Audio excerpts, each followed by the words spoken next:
Hi children, how are you all? Are you all studying well? Today, let us continue with our chapter about whole numbers. Properties of whole numbers. In our last day's class, we have studied about closure property and commutative property. Do you remember that? Closure property states that when we add or multiply two whole numbers, we get a whole number. What about commutative property? The sum or product of two whole numbers will be same even if we interchange the numbers. Now, let us study about the next two properties. They are associative property and distributive property. Associative property. Now, let us study about associative property. Let us check whether the addition is associative for whole numbers. Let us do it on a number line. Consider the numbers 3, 6 and 2. The numbers 3, 6 and 2. What we have to check is, or what we have to do is, we have to check whether 3 plus 6 plus 2 is equal to 3 plus 6 plus 2. What we have to check is whether 3 plus 6 plus 2 is equal to 3 plus 6 plus 2. Now, let us add 3 and 6 first. From 0, we will move to 3. From there, we have to add 6. So, 1, 2, 3, 4, 5 and 6. Now, we have reached at 9. So, 3 plus 6, we got it as 9. Now, we have to add 2. Now, we have to add 2. From 9, we have to shift 2 more to the right. So, from 9, 1 and 2. And we have reached at 11. So, 9 plus 2, we got the answer as 11. Now, let's add 6 and 2 first. From 0, we'll move to 6 and then add 2. From 0, we have moved to 6. Now we have to add 2. So, 1, 2. We have reached at 8. So, this will be 3 plus 6 plus 2 it is 8. Now we have reached 8. Now we have to add 3 more to it. So, from 8, we'll shift 3 more to the right. 1, 2 and 3. And we have reached at 11. So 3 plus 8, we get the answer as 11. So look at both the cases. 3 plus 6 plus 2, we got the answer as 11. And for 3 plus 6 plus 2, we got the answer again as 11. This means that the sum does not change if we add third number to the sum of the first and second, or the first number to the sum of second and third number. This is the associative property. That means addition is associative for whole numbers. Now let us do with another set of numbers. Consider the numbers 1, 4 and 2. We have to check whether 1 plus 4 plus 2 is equal to 1 plus 4 plus 2. Now let's do it on the number line. From 0, we have to move 1 place to the right. And now we have to add 4 to it. So we'll move 1, 2, 3 and 4. And we have reached at 5. So this will become 1 plus 4, it will be 5. Now we have to add 2 to it. So from 5 we have to again shift 2 more places to the right. So from 5 we'll move 1, 2 and we have reached at 7. So this will be 5 plus 2 which is equal to 7. Now what about this? We have to first add 4 and 2. From 0 we'll move to 4 and from 4 we have to add 2. 1 and 2. Now we have reached at 6. So this will be 1 plus 6. So now we have to add 1 to 6. So adding 1 we'll reach at 7. Look at both the cases. We have got the answer as 7 itself.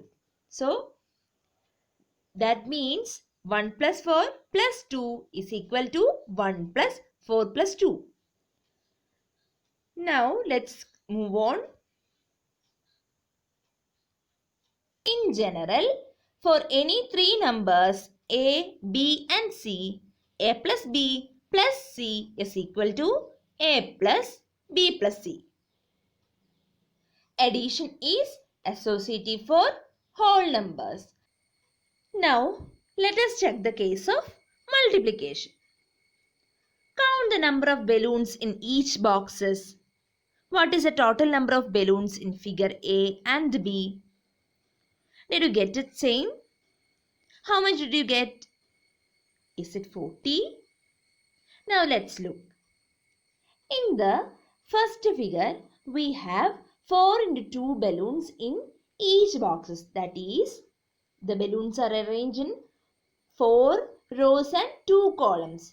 So it will be 4 into 2 in each of the boxes. In the first box it is 8.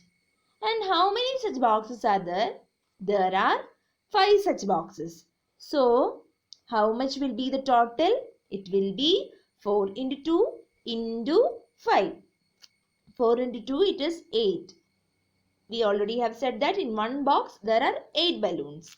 So that multiplied by the number of boxes, it is 5. We will get the total number of balloons, that is 40. Now how about the figure B? Here in one box we have 2 into 5 balloons. Here 2 rows and 5 columns are there. So the balloons are 2 into 5, that is 10. In one box there will be 10 balloons. How many such boxes are there? There are 4 such boxes. So 10 into 4, it is 40. So look at this. 4 into 2 into 5 is equal to 2 into 5 into 4. Or we can say that 4 into 2 into 5 is equal to 4 into 2 into 5. Here in both cases we will get the same result even if we are changing the order of multiplication. Here first we have multiplied the first two numbers and then multiplied it to the third one. And what about the second case? We have multiplied the second and third number and multiplied the first one to the product of the numbers. So in both the cases we are getting the same result. Now let's do another example. Consider the numbers 4, 3 and 1. 4 into 3 into 1 is equal to 4 into 3 into 1. Let us check whether both the cases are same or not. So what we will get if we are multiplying 4 into 3? It is 12. Then we will multiply the product with the third number, that is 1. 12 into 1, we will get the answer as 12. Now let's check the next case. That is, we will keep 4 here itself and multiply the second and third one. That is 3 into 1. 3 into 1, we will get it as 3 itself. Now we will multiply 4 and 3. 4 into 3, we will get the result as 12. So in both the cases, we got the answer as same. Our product is same. So we can say that 4 into 3 into 1 is equal to 4 into 3 into 1. So this is the associative property for multiplication. In general, we can say that for any three numbers A, B and C, A into B into C is equal to A into B into C. Distributive property. Now let's study about the distributivity of multiplication over addition and subtraction. For any three numbers A, B and C, A into B plus C is equal to A into B plus A into C. Also, A into B minus C is equal to A into B minus A into C. Now let us observe the following multiplication. 96 into 32. Do we use the idea of distributivity of multiplication over addition? The result or product is formed by the addition of 96 into 30 and 96 into 2. That is, here 3072 is formed by the addition of 96 into 30 and 96 into 2. So we can write 96 into 32 is equal to 96 into 30 plus 96 into 2. We know that 96 into 32 is formed by the addition of 96 into 30 and 96 into 2. So we can write it like this. So now 32 can be written as 30 plus 2. So 96 into 32 can be written as 96 into 30 plus 2, which is equal to 96 into 30 plus 96 into 2. So 96 into 30 plus 2 is equal to 96 into 30 plus 96 into 2. So we can say that 96 into 30 plus 2 is equal to 96 into 30 plus 96 into 2. Now let us do another example. Consider the number 35 into 11. Here we know that 11 can be written as 10 plus 1. So 35 into 11 is 35 into 10 plus 1.